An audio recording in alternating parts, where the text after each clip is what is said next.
The alarm bells rang through the massive space station called Nexus Prime. Red lights flashed in every corridor as alien beings rushed to their emergency stations. Something big had happened, and the Galactic Council needed to meet right away. Admiral. Zethkar stomped into the council chamber with his 4 heavy arms swinging at his sides. His scaly green skin looked darker than usual, and his yellow eyes were filled with anger. The reptilian leader of the Vorthic Empire was not happy about being woken up from his rest period. "What is so important that it cannot wait?" he growled at the other council members. His voice sounded like rocks grinding together. Councillor Vexthi floated into the room next. The tall crystal being sparkled with blue and purple lights as she moved. Her people, the Andorians, were known for being very smart, but they often looked down on other races. The musical sounds she made translated into words through the universal communicator. "We have found something interesting near the Kepler 442 system," she chimed. "A fleet of old ships floating in space? They appear to be very ancient." More council members arrived and took their seats around the curved table. There was Commander Quinder from the Centauri Academy, a thin gray alien with large black eyes. Next to him sat General Mortax, a warrior from the Rigel systems who looked like a giant insect with armor plating. At the far end of the table, almost like an afterthought, sat the human representatives. Captain Jake Morrison wore the dark blue uniform of the Terran Exploration Corps. His brown hair was cut short in military style, and his green eyes watched everything carefully. Next to him sat Dr. Lisa Hayes, a woman with long blonde hair tied back in a ponytail. She was a scientist who studied old alien cultures. The humans had only been part of the Galactic Council for 5 years. Most of the other races still saw them as newcomers who had not proven themselves yet. Some aliens thought humans were too young and primitive to be in the council at all. "Show us these ships," Admiral Zethkar demanded. The lights in the chamber dimmed, and a huge holographic display appeared in the center of the table. It showed the darkness of space with dozens of large ships floating silently. The vessels were dark and cold, with no lights or energy signatures coming from them. Captain Morrison leaned forward in his chair. Something about the ships looked familiar, but he could not place what it was. The design was different from current human ships, but there was something about the way they were built that reminded him of something from his past. "How many ships are there?" Dr. Hayes asked quietly. 47 vessels of various sizes," replied Councillor Vexthi. "The largest ones are over 3 kilometers long. They appear to have been drifting in space for a very long time." "Admiral." Zethkar stood up and walked closer to the holographic display. His massive form cast shadows across the projection as he examined the ships with obvious contempt. "These are clearly the remains of some dead civilization," he said with a sneer. "Look at how crude and simple they are. The whole design is primitive. The weapon systems appear to be basic projectile launchers. Any race that built such inferior ships deserved to die out." Some of the other aliens nodded in agreement. Commander Quinder adjusted his position and spoke in his thin, high voice. "The energy readings are very low," he said. "Most of the ships show no power signatures at all. They have been dead for centuries, maybe longer." Dr. Hayes pulled up her own data tablet and began scanning through the information. The ship designs were indeed old, but something about them caught her attention.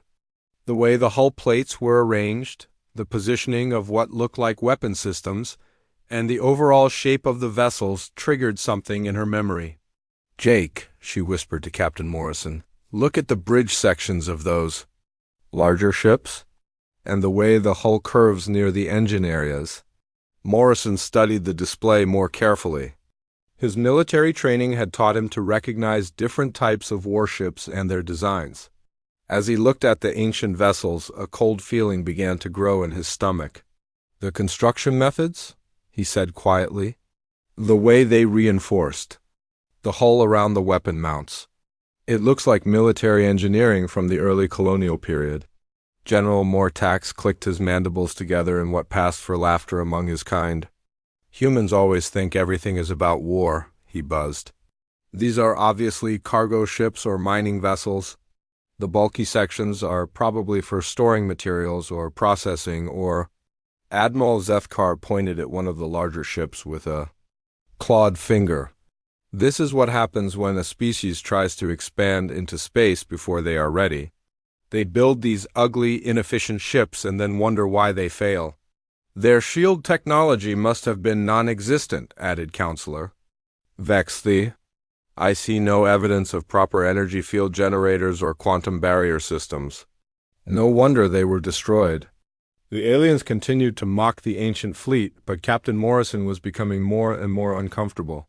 He had studied military history at the Academy, and he knew that human ship designs had certain characteristics that were hard to mistake.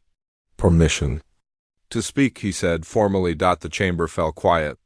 The aliens rarely asked for human input during council meetings, and Morrison had never interrupted a discussion before.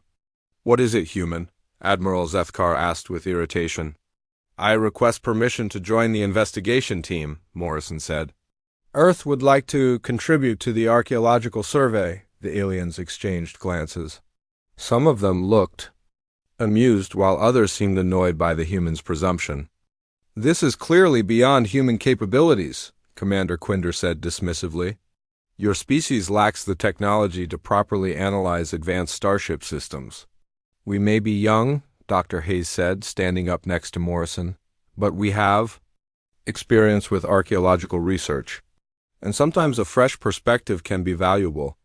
Counselor Vexley's crystal body pulsed with colors that indicated she was thinking. Very well, she finally chimed. The humans may send a small team to observe, but do not interfere with the real scientists. Admiral Zethkar waved one of his hands dismissively. Let them. Perhaps they will learn something about what real spacefaring civilizations are capable of building. The meeting continued for another hour as the aliens made plans for the investigation. They discussed which ships to examine first, what equipment to bring, and how to divide up the research tasks. Throughout the discussion, they continued to make jokes about the primitive nature of the ancient fleet, but Captain Morrison was no longer listening to their words. He was staring at the holographic display, focusing on details that the aliens had missed. The angular design of the weapon systems, the way the hull sections were joined together, the distinctive shape of what looked like engine housings. Dr. Hayes noticed his concentration and leaned closer. What do you see? She whispered. I'm not sure yet, Morrison replied quietly, but I have a bad feeling about this. As the meeting ended and the aliens began to file out of the chamber, Morrison remained seated, still studying the display. The ancient ships floated silently in the darkness of space, keeping their secrets hidden. But he was beginning to suspect that those secrets might be more dangerous than anyone realized. The investigation would begin in 3 days. And Jake Morrison had the uncomfortable feeling that they were about to discover something that would change everything the galaxy thought it knew about humanity's place in the universe. The ancient fleet waited in the darkness, patient and silent, ready to reveal the truth about who had built those supposedly primitive ships so many centuries ago. 3 days later, the investigation fleet arrived at the edge of the Kepler 442 system. The massive alien ships moved through space in perfect formation, their advanced hulls gleaming with metal that seemed to bend light around them. Each vessel was a masterpiece of alien engineering, designed to show the power and superiority of their builders. The human ship looked small and plain next to them. The UES horizon was painted in simple white and blue colors, with the Earth symbol clearly visible on its hull. Captain Ryan Brooks stood on the bridge, watching the ancient fleet grow larger on the main screen as they approached. Status report, he called out to his crew. Chief Engineer Ben Parker looked up from his control station. He was a tall man with graying hair and hands that were always dirty from working with machinery. All systems running normally, Captain.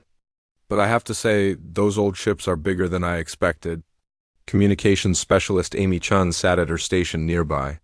She was young, maybe 25, with short black hair and quick fingers that danced across her keyboard. The alien ships are maintaining radio silence with us, sir. They're talking to each other, but they're not including us in their communications. Dr. Lisa Hayes stood near the front windows, looking out at the ancient vessels with intense interest. She held a data tablet in her hands and was taking notes constantly. "Ryan, look at the way those ships are positioned. They're not just floating randomly. They're arranged in some kind of defensive formation." Captain Brooks joined her at the window. The ancient fleet was spread out across several thousand kilometers of space, but now that she mentioned it, he could see the pattern. The larger ships were positioned to protect the smaller ones, and there were clear firing lanes between them. "It looks like they were expecting trouble," he said quietly. On the other side of the fleet, the alien command ship was buzzing with activity. Professor Quinder of the Centauri Academy was in charge of the scientific mission. His thin gray body moved quickly between different workstations as he coordinated the investigation. "Begin deep scans of the largest vessels," he ordered. In his high voice, "I want complete structural analysis within 6 hours. His assistant, a younger Centauri named Veltar, looked up from his instruments. "Sir, the whole material is blocking our scans. We cannot penetrate more than a few centimeters into the outer plating." Professor Quinder's large black eyes showed annoyance. "Impossible. No primitive civilization could develop scanning-resistant materials. Increase power to the sensor arrays." Meanwhile, Admiral Zethkar was aboard his flagship, the Vorthik destroyer called Death's Edge. The massive reptilian was pacing back and forth in his command center, his forearms gesturing as he spoke to his officers. "These ancient wrecks are wasting our time," he growled. "We should be expanding our territory, not playing archaeologist with dead civilizations." Commander Torvak, his second-in-command, stood nearby. "Sir, the Council ordered us to participate in this investigation. We cannot ignore their wishes." "The Council is filled with weak-minded fools," Zethkar replied. "But we will complete this mission quickly and return to more important matters." Back on the horizon, Captain Brooks was preparing his away team. He had chosen Dr. Hayes for her archaeological expertise, Chief Engineer Parker for his technical knowledge, and Communications Specialist Chun for her ability to interface with alien computer systems. "Remember," he told them as they suited up, "we're observers only. The aliens have made it clear that they don't want us interfering with their investigation." Ben Parker checked his equipment one more time. "What exactly are we looking for, Captain?" "Anything that might tell us who built these ships," Brooks replied. "The aliens seem convinced they're primitive, but I have my doubts." Amy Chun looked nervous as she adjusted her helmet. "Sir, what if there are still dangerous systems active on those ships? They've been in space for centuries." "We'll be careful," Dr. Hayes said reassuringly. "Ancient technology is usually dormant. The main danger is structural collapse from metal fatigue." The boarding shuttles launched simultaneously from multiple ships. The alien craft were sleek and fast, using advanced propulsion systems that left trails of blue energy. The human shuttle was slower and more basic, but it was reliable and safe. As they approached the largest ancient vessel, Captain Brooks could see details that had been hidden from long range. The hull was covered in strange markings that looked like they might be writing. There were also what appeared to be weapon ports, much larger than he had expected. "Those aren't mining lasers," he said to his team. "Those are military-grade weapon systems." Dr. Hayes was studying the hull markings through her helmet's magnifying system. "The writing is partially corroded, but I can make out some of the symbols. They look familiar somehow." The alien shuttles reached the ancient ship first and began cutting through the outer hull with advanced plasma torches. The human shuttle waited nearby, watching the process. It took the aliens several minutes to cut through the metal, which surprised their technicians. "Hull composition is extremely dense," reported one of the alien scientists over the radio. "This material is much stronger than our initial scans suggested." Inside the ancient ship, the alien team spread out to explore different sections. They carried portable lights and scanning equipment as they moved through corridors that had been dark for centuries. The ship's interior was larger than expected, with wide passages and high ceilings. Professor Quinder led a team toward what appeared to be the bridge. The control room was massive, with dozens of workstations arranged in a circular pattern. Everything was covered in dust and debris, but the basic structure was still intact. Primitive but functional, he reported. The control systems appeared to be based on simple mechanical interfaces rather than neural networks. Admiral Zethkar's team was exploring the weapon systems. They found huge chambers filled with what looked like ammunition storage areas and loading mechanisms. The weapons themselves were enormous, much larger than anything they had expected to find. "These are kinetic projectile systems," reported Commander Torvak. "Very crude but surprisingly large caliber." "Size means nothing without accuracy," Zethkar replied dismissively. "Any modern ship could easily avoid such slow-moving projectiles." The human team entered the ship through a different airlock. Captain Brooks led them through corridors that seemed strangely familiar, though he could not explain why. The design was different from modern human ships, but there was something about the layout that felt right. Chief Engineer Parker was examining the ship's power systems. "These fusion reactors are old but well designed," he said with admiration. "Whoever built this knew what they were doing." Amy Chun was trying to access the ship's computer systems. Most of the terminals were dead, but she found one that still had minimal power. "Captain, I'm getting some kind of response from this console. The interface is unusual, but I think I can work with it." Dr. Hayes had found what looked like a library or records room. The walls were lined with storage units that might contain data files. She was carefully examining the symbols and markings, trying to decipher their meaning.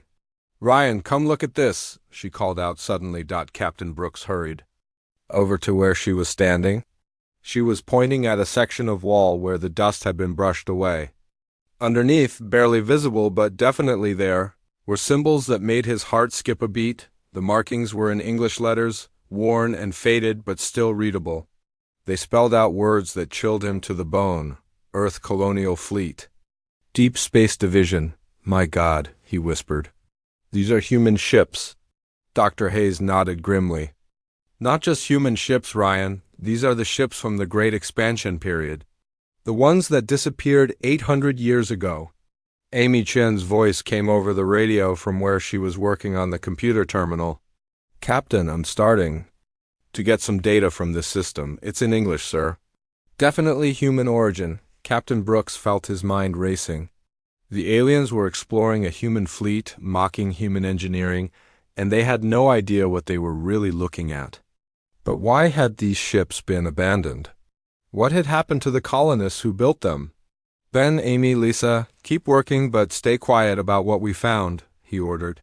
"Don't let the aliens know these are human ships until we understand." What happened here? Chief Engineer Parker had moved to the engine room and was examining the power systems more closely. "Captain, these reactors are more advanced than anything we have today. The efficiency ratings are incredible." "How is that possible?" Brooks asked. "Our technology should be better than ships from 8 centuries ago."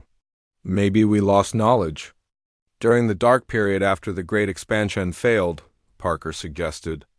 "Maybe these colonists developed technology that we never rediscovered." Meanwhile, the alien teams continued their exploration, completely unaware of the true nature of their discovery. They cataloged what they believed to be primitive alien technology, making notes about the inferior design and construction methods. Professor Quinder was particularly condescending in his reports. The builders of these vessels clearly had no understanding of advanced engineering principles, he transmitted to the other teams. Their computer systems are laughably simple, and their weapon designs are centuries behind current standards. Captain Brooks moved carefully through the ancient ship's corridors, his heart pounding with each step. The discovery that these vessels belonged to Earth's lost colonial fleet had changed everything. He needed to find more evidence before the aliens realized what they were really investigating. Dr. Hayes was working in what appeared to be the ship's main library. The room was filled with data storage units that looked different from modern human technology, but she could recognize the basic design principles. Her fingers moved across a dusty control panel, trying to bring the systems back to life. "Come on," she whispered to herself. There has to be something still working in here. Suddenly, a weak light flickered on one of the screens. The display was cracked and dim, but it was functional. Lines of text began to scroll across the monitor, and Lisa's eyes widened as she read the words. Personal log, Captain Richard Stone, UES Valiant, Colonial Fleet Command, she read aloud. Date, March 15th, 2387. We have been running from the Vorthok forces for 6 months. They destroyed the colony ships at New Geneva and have been hunting us ever since. Captain Brooks rushed over to where she was standing. The Vorthax? But they're members of the Galactic Council now. Keep reading, Dr. Hayes said grimly. The log continued. The enemy shows no mercy to civilians. They have wiped out every human settlement they have encountered. Admiral Chen believes they intend to eliminate our entire species before we can establish a foothold in this region of space. Brooks felt cold despite his environmental suit's heating system. How many ships were in the original fleet? Lisa scrolled through more entries. According to this, there were over 300 vessels when they left Earth. Colony ships, supply vessels, escort cruisers, and these heavy battleships for protection. And now there are only 47 left. Brooks said quietly. Chief Engineer Parker's voice came over the radio from the engine room. Captain, you need to see this. I found something incredible down here. Brooks and Hayes made their way through the ship's corridors to the engineering section. The engine room was enormous, much larger than anything on modern human ships. Massive fusion reactors sat silent and cold, but even without power, their design was impressive. Look at this, Parker said, pointing to a series of technical diagrams on the wall. These reactor designs are at least 50 years ahead of our current technology. The efficiency ratings are through the roof. How is that possible? Brooks asked. I think the colonists had to innovate, Parker explained. When you're being hunted across space, you find ways to make your ships faster, stronger, and more efficient. They were fighting for survival. Amy Chen's voice crackled over the radio from the ship's bridge. Captain, I've managed to access more of the computer systems. You're not going to believe what I'm finding. They hurried to the bridge, where Amy was working at multiple terminals. The ancient command center was slowly coming back to life as she restored power to various systems. The ship's AI is still functional, she reported. It's been in hibernation mode for centuries, but it's starting to wake up. An AI? Dr. Hayes asked with concern. Is it safe to activate?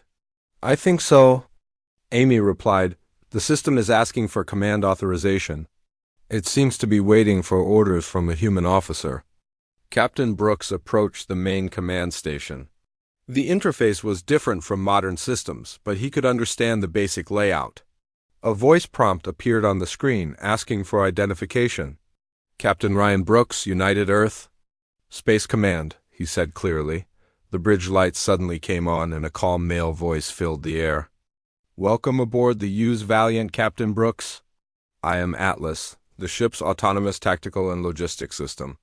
I have been waiting for relief forces for 847 years. The human team stood in stunned silence.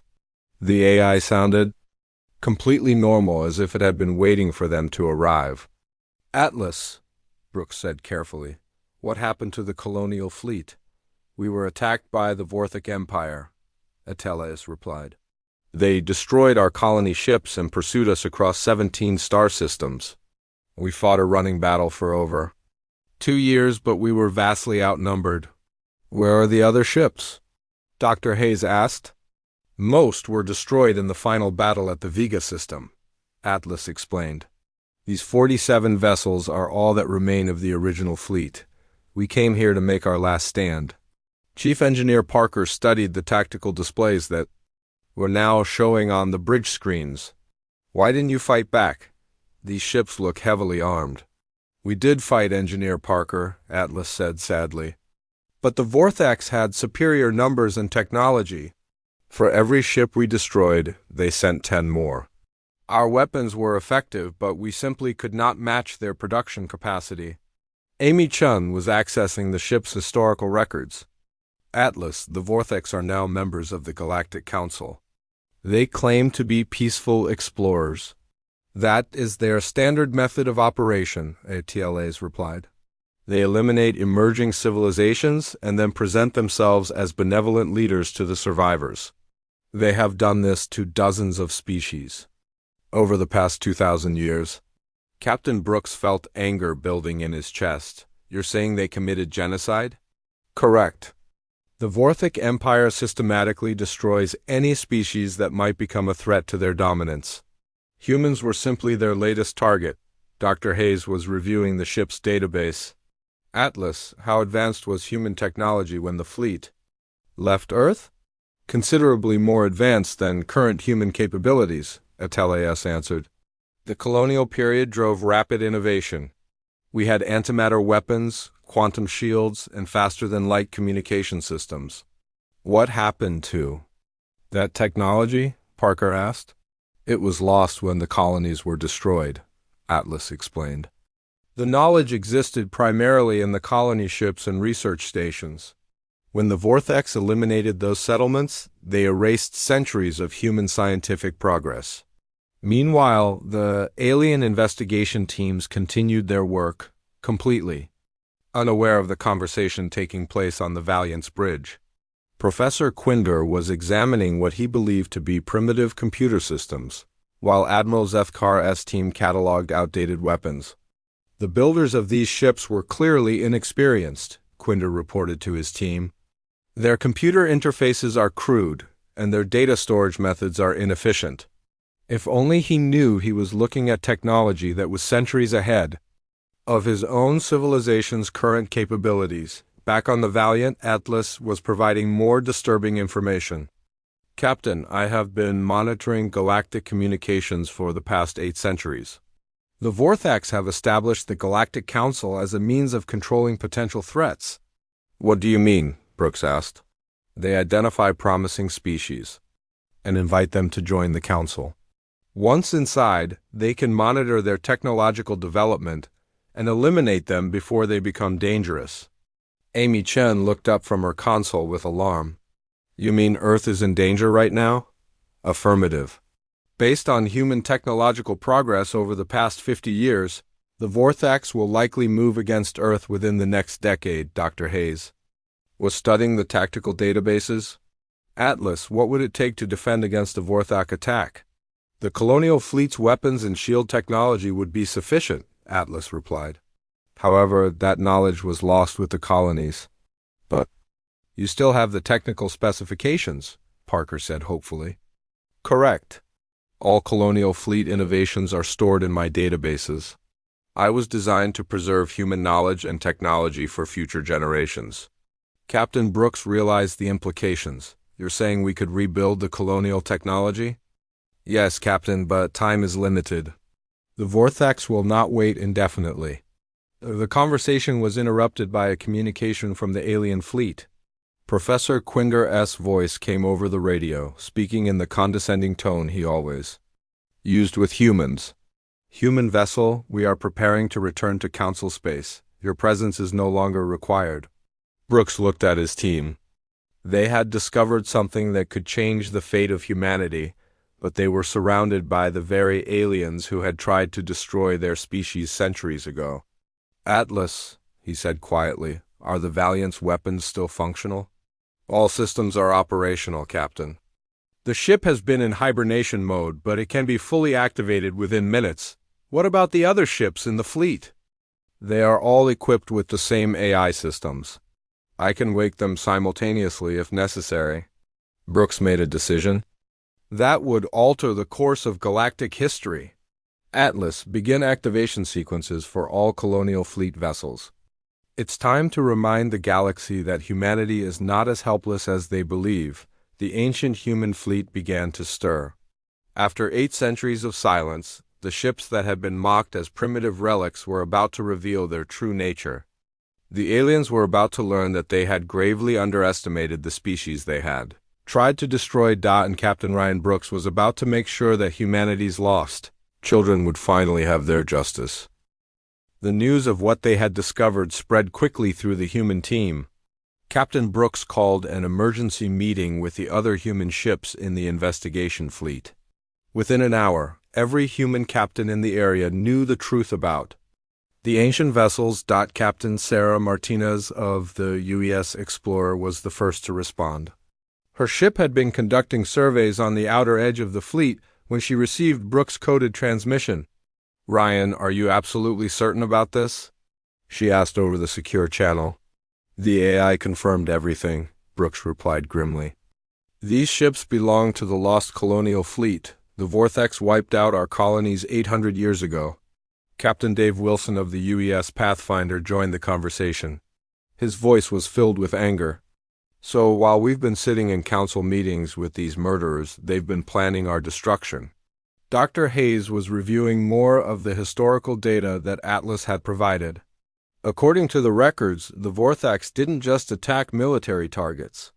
They systematically destroyed civilian colonies, research stations, and refugee ships. They killed millions of innocent people. Chief Engineer Parker had been studying the technical specifications in the ship's databases. "Captain, these weapon systems are incredible. The colonial fleet had plasma cannons that could punch through modern shields like they were paper." "What about defense systems?" Captain Martinez asked. "Quantum barrier shields?" Parker replied with amazement. "They could absorb energy attacks and redirect the power back to the ship's weapons. And the armor plating uses materials we haven't even invented yet." Amy Chun had been monitoring alien communications while they talked. "Sirs, the alien fleet is preparing to leave. Professor Quinder is ordering all teams back to their ships." On the alien command vessel, Professor Quinder was completing his final report. The thin gray scientist looked satisfied as he reviewed his findings. "The investigation is complete," he announced to his team. "These ancient vessels belong to a primitive species that clearly lacked the technology for proper space travel." His assistant Veltar was packing up their scanning equipment. "What should we recommend to the Council, Professor?" "Standard salvage protocols," Quinder replied dismissively. "The ships can be broken down for scrap metal. There's nothing of value to be learned from such crude engineering." Admiral Zethkar was aboard his flagship, equally pleased with the mission's results. The massive reptilian was reviewing the tactical assessment his team had prepared. "Primitive.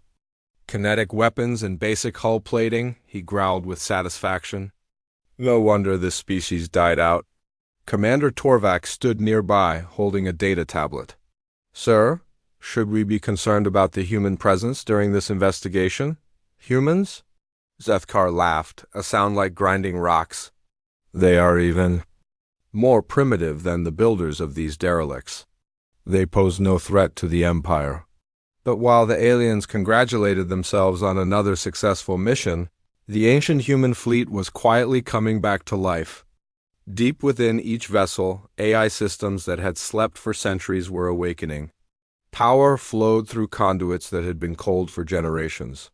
Weapon systems that had been dormant began their startup sequences.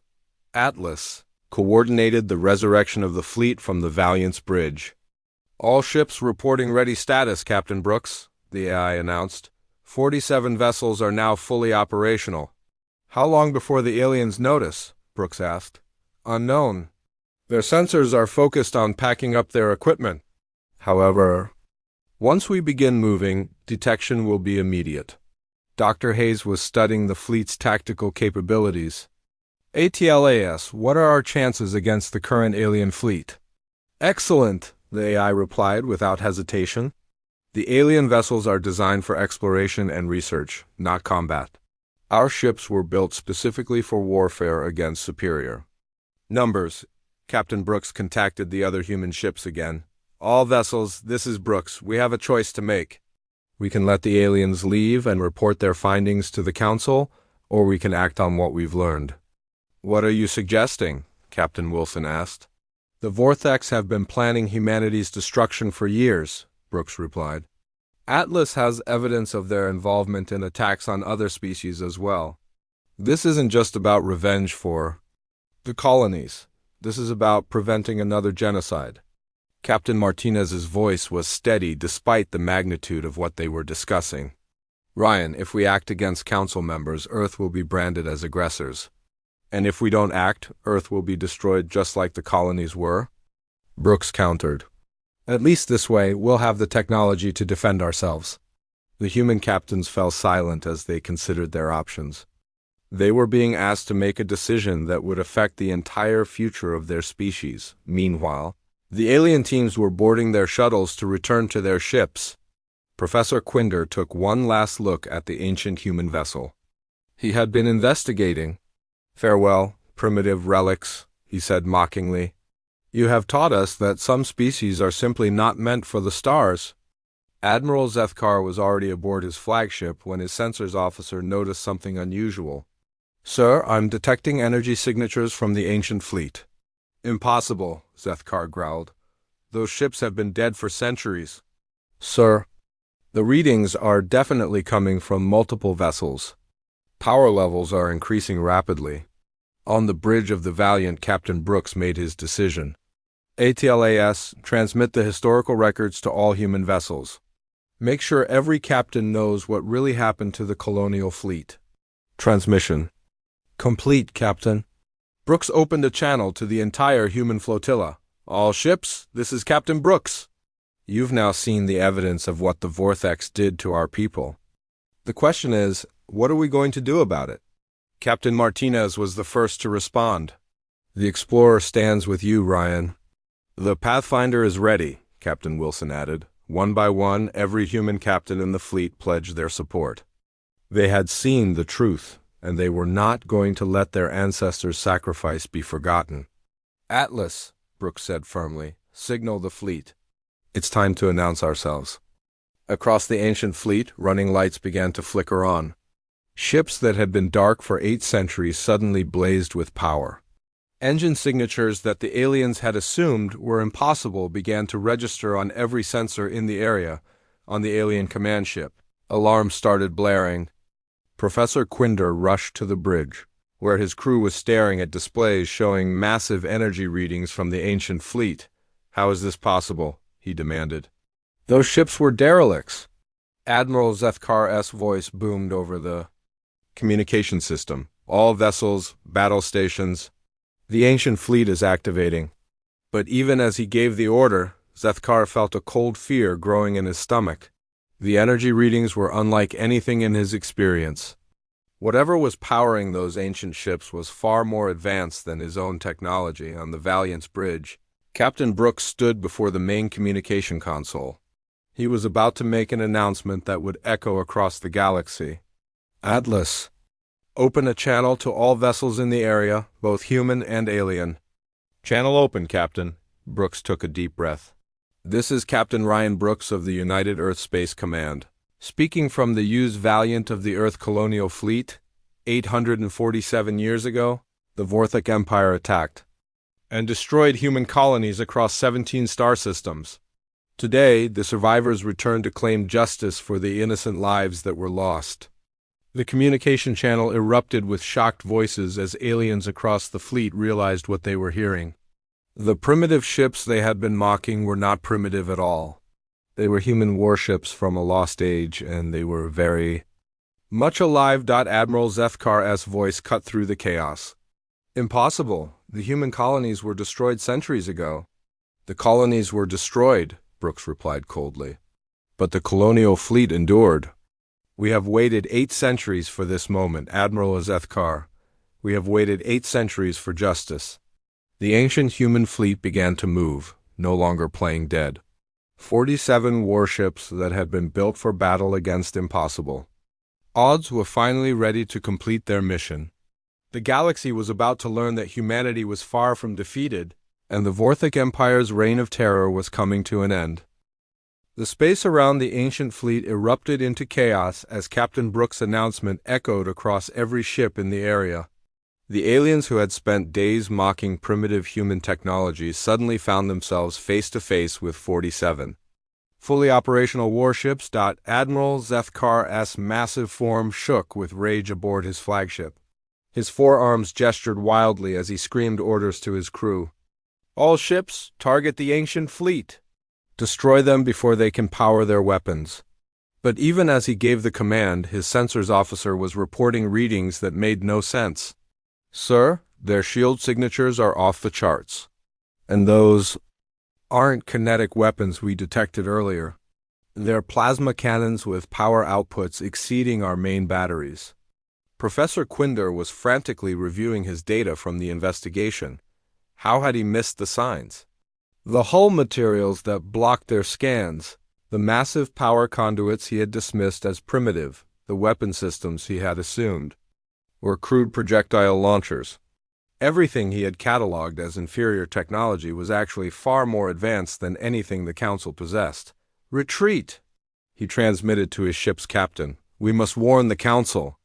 But the human fleet was already moving to intercept them. The ancient ships accelerated with surprising speed, their engines producing energy signatures that dwarfed the alien vessels.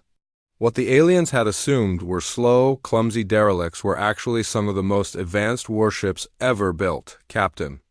Brooks stood on the bridge of the Valiant, watching as Atlas coordinated the fleet's movements. "Status report on the alien vessels," he ordered. 12 exploration ships, 3 heavy cruisers, and 1 dreadnought-class vessel," Atlas replied. "All are attempting to retreat to jump distance. Their capabilities? Inferior to colonial fleet standards in all categories. Their shields use outdated harmonic frequencies, and their weapons are designed for scientific research rather than combat." Dr. Hayes looked up from her console where she was monitoring communications. "Ryan, they're sending distress calls to the Galactic Council. They're claiming we're attacking without provocation?" "Let them," Brooks replied grimly. "It's time the galaxy learned the truth about the Vorthic Empire." The alien fleet was struggling to escape, but the human ships were faster and more maneuverable. The colonial fleet vessels moved with deadly precision, cutting off escape routes and herding the alien ships into a defensive formation. Admiral Zethkar realized his fleet was trapped. His dreadnought was powerful, but it was designed for intimidation, rather than actual combat. The Vorthic Empire had grown lazy over the centuries, relying on overwhelming numbers rather than superior technology. "Open a communication channel to the human fleet," he growled reluctantly. Captain Brooks' image appeared on Zethkar's main screen. The human looked calm and determined, showing no sign of fear despite facing a fleet that should have easily outgunned his ancient ships. "Admiral Zethkar," Brooks said formally, "I'm placing you and your fleet under arrest for war crimes against humanity." Zethkar's yellow eyes blazed with fury. "You dare threaten the Vorthic Empire? We are members of the Galactic Council." "The Galactic Council was built on lies," Brooks replied. "ATLAS, transmit the historical records to all vessels in the area." Suddenly, every ship in the alien fleet received detailed files showing the true history of the Vorthic Empire.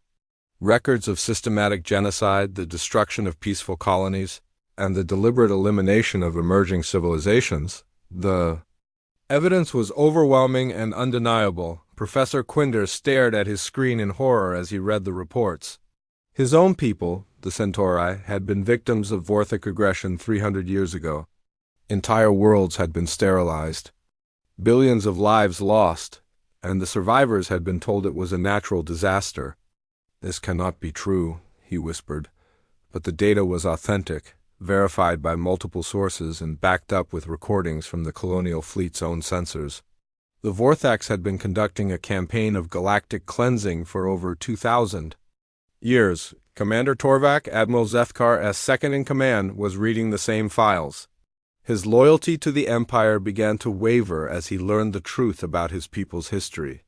How many innocent civilizations had they destroyed? How many species had been wiped out to maintain Vorthic dominance?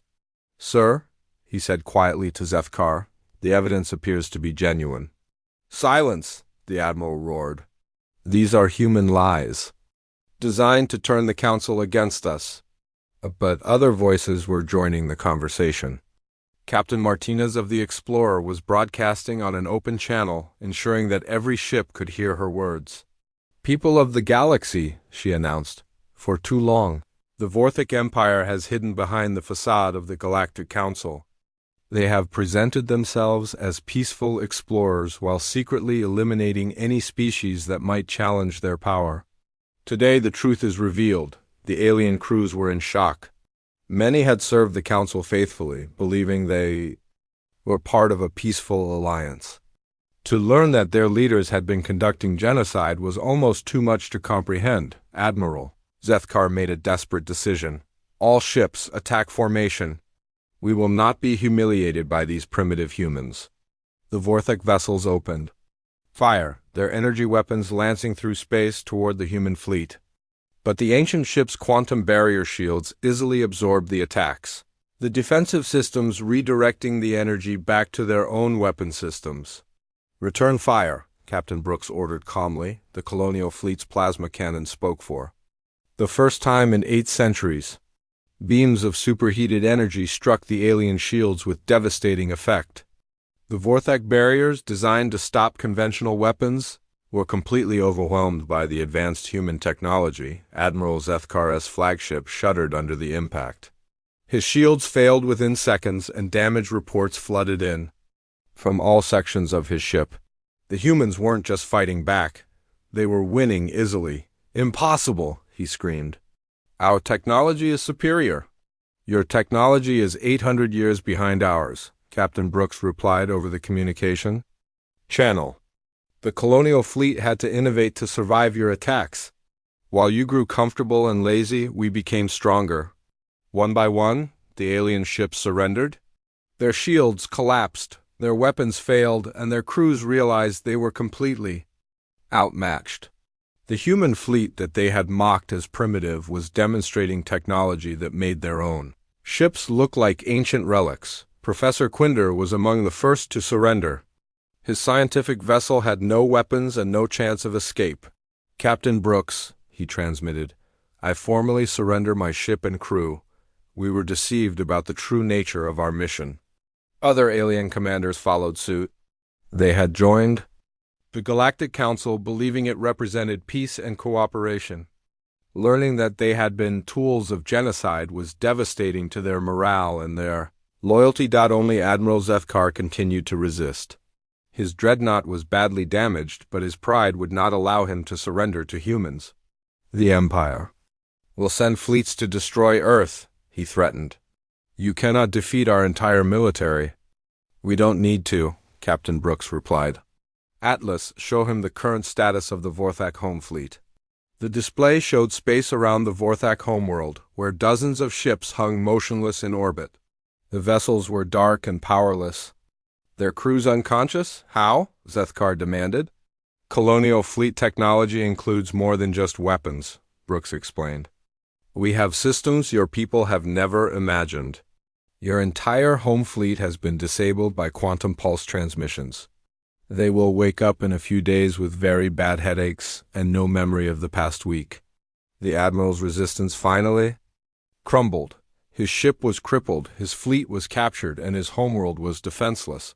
The humans had demonstrated power beyond his comprehension.